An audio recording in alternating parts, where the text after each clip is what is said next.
शेळीपालन किंवा मेंढीपालन करून जर काय तुम्हाला उत्पन्न घ्यायचं असतं, म्हणजे तुम्हाला समजा 5 लाखाचं मी टार्गेट सांगतो, 5 लाखाचं उत्पन्न घ्यायचं असेल ना, 10 लाख रुपये इन्व्हेस्ट करावं लागतात. जे यूट्यूबला दाखवतात ना त्याच्यापेक्षा रियालिटी वेगळी असते. मी तुम्हाला समजावून सांगतो, कारण मी मागे एक व्हिडिओ बनवला होता 25 मेंढ्यांपासून 5 लाख कसे कमवायचे. तर 25 मेंढ्यांचं 5 लाख उत्पन्न घ्यायला तुमच्या खिशातलं 10 लाख रुपये लागतात. आपण फक्त पाहतो. तर माझ्याकडे काय, मला काय प्रश्न नाही किंवा माझं ब्रीड नाही, काय नाही, तसलं काय नाही. तरीसुद्धा मी सांगतो रियालिटी काय असते. आणि ज्या त्या दोघांनी कमेंट केली होती नाही, काय पण हवेत फेकतो, पत्ता मागितला होता, तुम्ही पत्ता द्या आणि मी समजावायला येतो. तर कसं होतं, रियालिटी ही वेगळी असती आणि सांगायची गोष्ट वेगळी असती. तर मी ह्याचं गणित सांगतो. 25 मेंढ्या करायला कमीत कमी एक मेंढीचं 15,000 रुपये लागतील. 25 मेंढ्या घ्यायला कमीत कमी 4 लाख ते 5 लाख रुपये लागणार आहेत. 25 मेंढ्यांसाठी असं शेडचं नियोजन करायला कमीत कमी 3 लाख रुपये लागणार आहेत. किती झाले? 4 आणि 3 7 लाख रुपये झाले, म्हणजे जवळजवळ 8 लाख रुपये झाले. त्यांचं औषधं, त्यांचा इन्शुरन्स, त्यांचं खुराक आणि त्यांचा चारा करेपर्यंत तुम्हाला 2 लाख रुपये लागणार. आणि त्याचं उत्पन्न यायला कधी जाणार आहे? तर 1.5 ते 2 वर्षांनी जाणार आहे.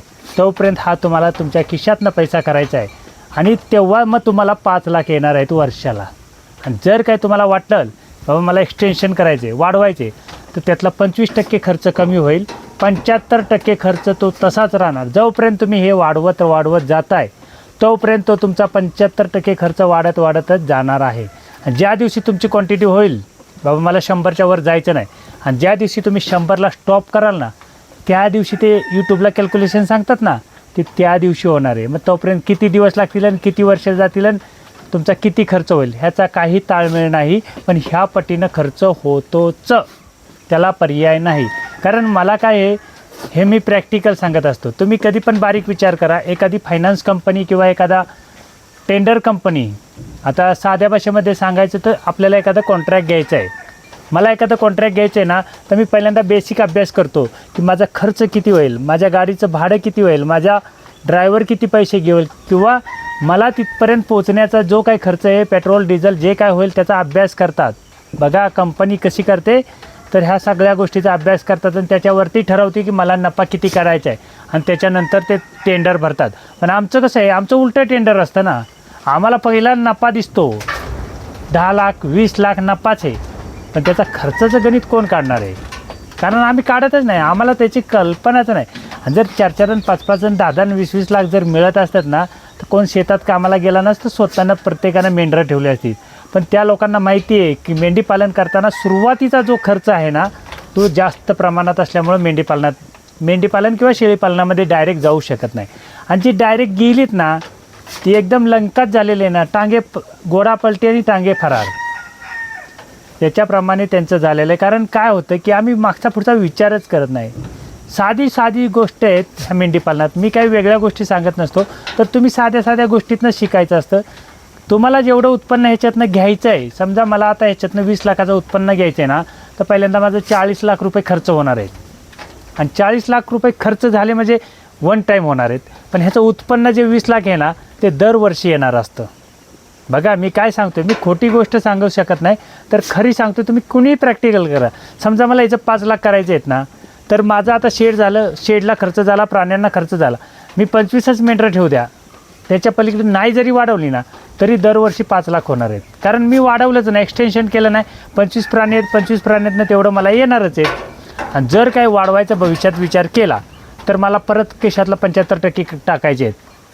फक्त प्राणी जे आहेत घ्यायचं त्याचा पैसे वाचणार आहे, पण शेडचा खर्च, चाऱ्याचा खर्च हा वाढणार आहे, खुराकाचा खर्च. त्याच्यामुळे जोपर्यंत तुम्ही वाढवत नेताय, तोपर्यंत तुमचा 75% खर्च होत जाणार.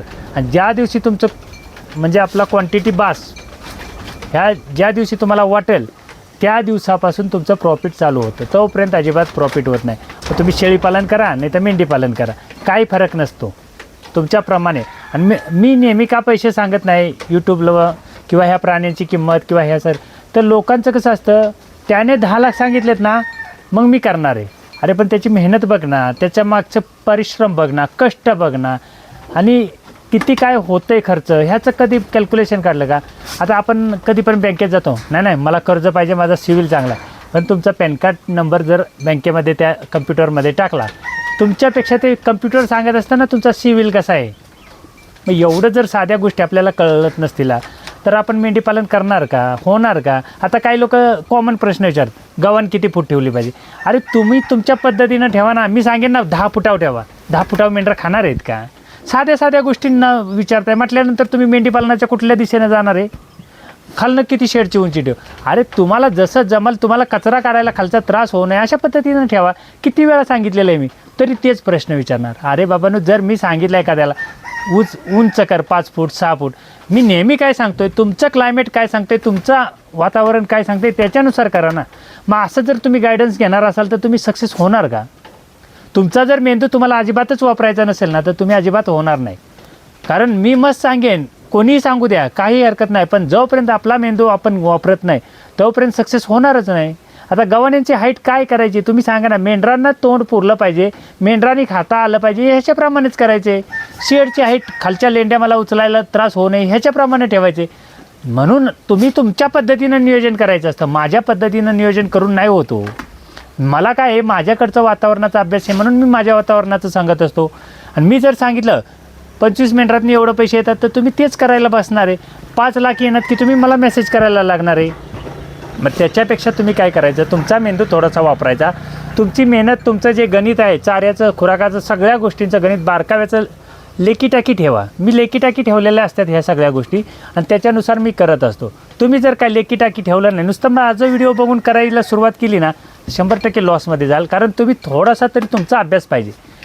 शाळेमध्ये शिक्षक सगळं काय शिकवतात, पण परीक्षेला जेव्हा विद्यार्थी जातो तेव्हा त्यानं काय डोक्यामध्ये ठेवलं आहे तेच लिहून तो पास होऊ शकतो. काय शिक्षक तिथे येऊन सांगू शकत नाहीत. पण तसं आहे, तुम्ही जे काय करणार आहे मेंढीपालन, जे काय करायचं आहे तुम्हाला, ते मेंढीपालनामध्ये तुमचा मेंदू वापरला पाहिजे. तुम्ही अभ्यास केला पाहिजे, त्याच्यानुसार केला पाहिजे.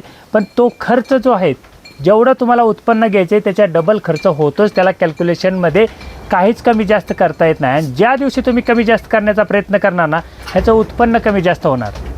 चारा कमी केला, क्वालिटी कमी होणार. खुराकाचं इकडे तिकडे केलं, बॉडी स्ट्रक्चर उतरणार, पिल्लं देण्याचं प्रमाण उतरणार.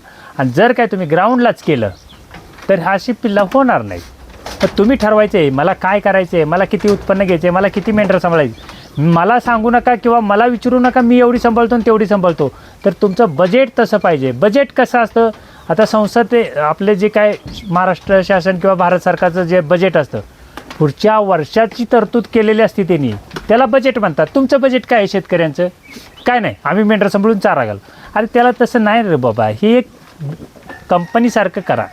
ही कंपनी म्हणून जेव्हा तुम्ही काम कराल ना, फोकस कराल, बजेट काढलं पाहिजे. ह्यांना बजेट किती होईल, पण ह्यांचं कॅल्क्युलेशन किती होईल, नफा तोटा काढला पाहिजे आणि त्याच्यानंतर तुम्ही केलं पाहिजे. नुसतं करायचं म्हणून करू नका. तर अशा पद्धतीनं केलं तरच फायदा होईल तुमचा. मेंढीपालनात तोटा कधी होतो, तुम्ही तुमचा जेव्हा मेंदू वापरत नाही, शेळीपालन असू द्या किंवा मेंढीपालन असू द्या, तुम्ही नुसतंच त्याचं फॉलो करून करण्याचा प्रयत्न केला ना तर 100% फेल होतं. तुम्ही तुमचा थोडासा मेंदू वापरा, तुमच्या वातावरणाचा थोडासा अभ्यास करा की बाबा मला कुठल्या गोष्टी सोयीच्या पडतील. अशा जर गोष्टीतनी जर केलं तरच सक्सेस होईल. नाही तर मी इथून सांगून काय तुमचं काय चांगलं होणार नाही. तुम्ही मेहनतच करणार नाही, नुसती मेंढरं आणून ठेवणार तर ती सक्सेस होणार नाही. तर तुम्हाला तुमच्या पद्धतीनं मेहनत करावी लागेल, तुमच्या पद्धतीनं तुमच्या चाऱ्याचं नियोजन करावं लागेल, त्याच्यानुसार मेंढीपालन करावं लागेल. नाही तर मी सांगतोय शेडची उंची 5 ठेवा, तुम्ही 5 ठेवा. तुमच्याकडे वारं नाही काय नाही, कशाला मग ठेवा. आमच्याकडे हवेचा प्रॉब्लेम आहे, पाण्याचा प्रश्न आहे, त्याच्यामुळं आम्ही ठेवलेलं आहे. आम्हाला ट्रॅक्टरनं भविष्यात जे काय लेंड्या येतात त्या उचलण्याचा येतात म्हणून तसं केलं आहे. अशा काही गोष्टी तुम्ही जर एकदम मेंदू लावून न करता जर करत असाल ना तर त्यापेक्षा ते मेंढीपालन न केलेलंच बरं. कारण काय होतं आहे, तुमच्या काहीतरी चुका होणार. कारण तुम्ही माझंच सर्व फॉलो करून करणार असाल तर तुमचं काहीतरी चुकणार असेल.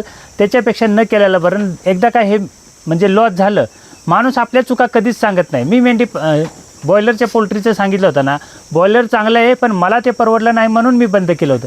तसं तुम्ही सांगणार आहे का मेंढीपालन खराब आहे किंवा माझी चुकलं म्हणून मेंढीपालन बंद झालं, किंवा शेळीपालन ज्यांचं बंद होतं आहे ती सांगतात की आमचं काहीतरी चुकलं म्हणून शेळीपालन बंद आहे. तर ती सांगूच शकत नाही. तर ती सांगतात काय मेंढीपालन खराब आहे, शेळीपालन खराब आहे. मग तो व्यवसायात कोणतरी सक्सेस असतो ना, मग त्याला तो का खराब नाही. तर आपलं काहीतरी गणित चुकतं ह्याचा आपण अभ्यास करत नाही म्हणून आपण मागे आहे. तर तुम्ही प्रत्येकाने बघा, थोडा स्वतःचा मेंदू वापरा. मी सांगायचं काही काम आहे, माझ्याकडनं जे काही गोष्टी आहेत त्याचं तुम्ही अभ्यास करा. मी कसं लोकांचं घेतो ना अभ्यास करतो, आता तसा अभ्यास तुम्ही केला आणि तुमच्या मेंदूप्रमाणे जर वापर करून केला तर 100% चांगलं राहणार आहे. नाहीतर तुम्ही नुसतंच मला फॉलो करून आणि माझ्याप्रमाणे जर कॉपी करत असाल तर अजिबात ते सक्सेस होणार नाही. तर तुम्हाला तुमच्याकडचं वातावरण, तुमच्याकडचं चारा, तुमच्याकडची मेहनत या सगळ्याचा ताल बसवला पाहिजे आणि त्याच्यानुसार केलं पाहिजे. ही एक कंपनी असल्यासारखं तुम्ही गणित केलं तरच तुम्हाला फायद्याचं आहे, नाही तर ते फायद्याचं होणारच नाही.